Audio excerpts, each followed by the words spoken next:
again to do another divisional recap. This time is for the Seahawks and the San Francisco 49ers. The Seattle Seahawks demolished the 49ers 41-6. Start off with the opening kickoff, 96-yard kickoff return by Rashid Shaheed, which hit the ground and the groundwork off, and the Seattle Seahawks defense picked up from there. Yeah, the Seattle Seahawks pretty much picked up the ground up from there. They advanced to the NFC Championship game 4 times in league history. One of the first few times since 2014, where Russell Wilson was there with that Legion of Boom.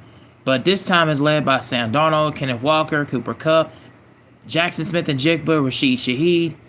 Yes, we pretty much start off with Rashid Shaheed's 96-yard kickoff return. Then we picked up where San Fran turned the ball over, fumble on a possession where Purdy threw a 15-yard pass to Tongs, and he fumbled. And then, of course, we saw afterwards the Seahawks end up scoring off of that possession and do a field goal. Then San Fran had the ball once again, and then afterwards the Seahawks got it back, and Sam Darnold threw a wide pass, a 17-yard pass, touchdown play to Jackson Smith-Njigba. That put him up 17-6. Then after that, later on, Kenneth Walker scored 3 consecutive rushing touchdowns. And the Seahawks defense forced 4 turnovers, 1 interception, and 3 fumbles on the San Francisco 49ers. And they just never really saw the game pretty much turned out from beginning to end from there. And at the end of the day, you kind of really got to look at the Seattle Seahawks and say, man, they're pretty much the team to beat at this point. I don't see a whole lot of teams that could really slow down this vaunted pass rush led by, of course, Leonard Williams, DeMarcus Lawrence, Jarran Reed. Then, of course, Ernest Jones coming from the LA Rams. That was a big signing, a big pickup. Then their secondary is just elite. They're playing at an all-time high level. There's some elements that remind me of like the 2000 Bucks, the 2000 Ravens, the 85 Bears. They have so many defensive alignments that remind me so much of those teams in so many different ways because they're nasty, they're vicious and vaunted, and they can get after the passer in so many different facets. Now, a lot of the times you'll start to see and start to brigade that you'll start to begin questioning the fact of the matter whether Sam Darnold can actually be the one that can lead the team to a Super Bowl title and a Super Bowl win, and lead the team to the NFC Championship game. People was questioning that because of what happened when he was with the Minnesota Vikings and letting go of the number 1 seed to the Detroit Lions. Then, of course, what happened in the wild card game where he got sacked 5 times and 2 turnovers were forced on him, and against the LA Rams.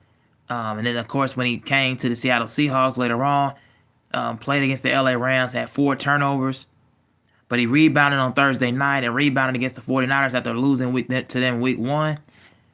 But that just goes to show you the Seattle Seahawks defense and their nasty, vicious pass rush, which is all you got to do is just not mess it up. If you're Sam Darnold, you just don't have to. You don't need to do too much.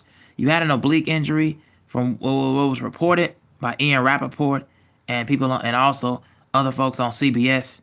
Insider Jonathan Jones, like people was reporting that oblique injury, they didn't, and Sam Darnold even addressed it in the press conference that it wasn't as serious.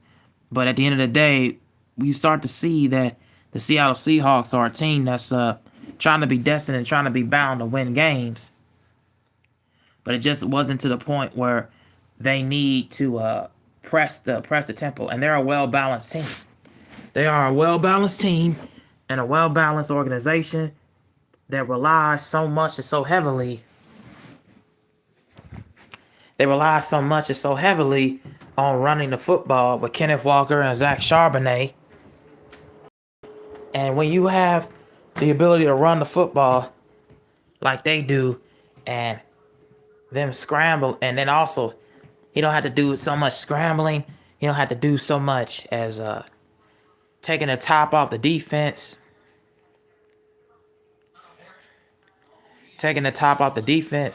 You know, he has to get the ball to Jackson Smith and Jigba, Rashid Shaheed, and Cooper Cup, as often as he can. But with a good offensive line who can protect the ball, which is another thing that people don't talk about with the Seahawks, they have one of the best offensive lines in the NFL. So his protection has been pretty good. The last 5 weeks into the season, it's been pretty good, pretty much one of the best in the league.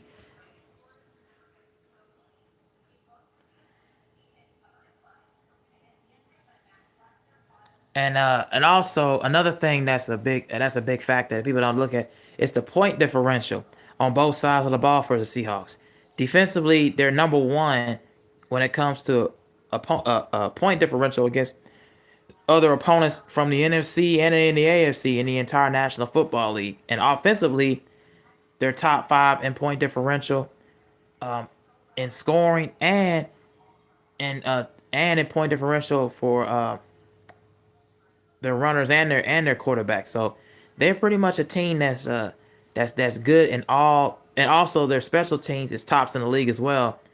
Since adding Rashid Shaheed to the roster, since he's been taking kickoff returns and also taking punt returns back to the house. This is only his second kickoff return for a touchdown this season, but third also he has three punt returns for touchdowns this season. So he's really added a dynamic to that core that they've really needed for a long period of time, and they are a team that's going to be very, very much a problem moving forward. And for a lot of other teams, you better be keep your eyes on them, man, because they can mess around and not only win the Super Bowl, they can possibly go back to back and repeat. Because I don't think this roster is gonna go away at all. We got to see the updates on Zach Charbonnet because he did go out for the game, and that was a pretty significant loss if that is the case. Whether he is out for the NFC Championship game or not, it's still a pretty big time loss, if that's not the case. But we'll see how the roster unfolds and untails. But as for the San Francisco 49ers, they are a team that was battling injuries and battling an injury riddled season for them. Their top main star players were out. Whether it be Fred Warner, Nick Bosa, then George Kittle went out of the game early on against the Philadelphia Eagles with an Achilles. Brandon Ayuk missed majority of the season with an injury himself. Christian McCaffrey suffered a stinger, and of course, D Winters but of course him and also on the other side defensively, D Winters came back in the game because they know they got to help the team out and finish it and help Brock Purdy out because Brock Purdy is not a guy that can pretty much carry your offense when injuries is sustainable, and it was just as much as sustainable out of that factor. So they got a lot of things going for them. They got a lot of things to work on, a lot of things to improve on, and defensively they're gonna have a lot of big problems moving forward if they don't get these things together.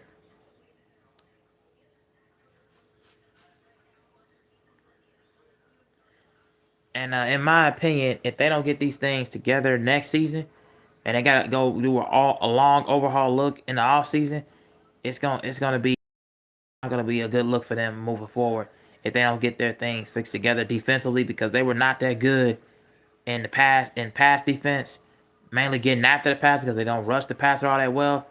And not only that, they didn't really have really good tackling linebackers.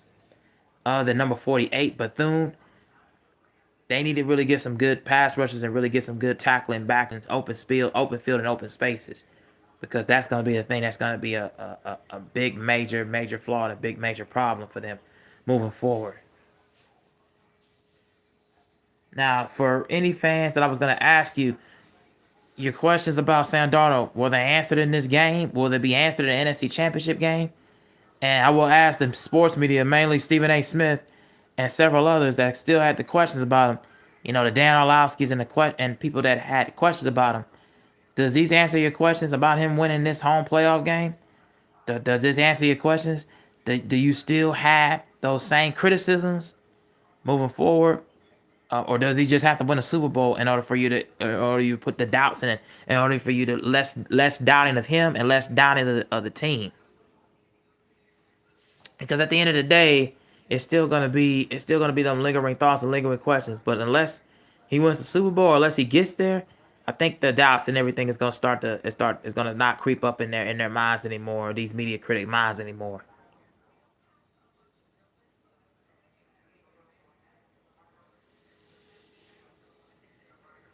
So you guys talk, tweet and comment and down in the comment section down below. What is your thoughts about the 49ers and Seahawks divisional round playoff game last night? And tell me what your guys' thoughts is. And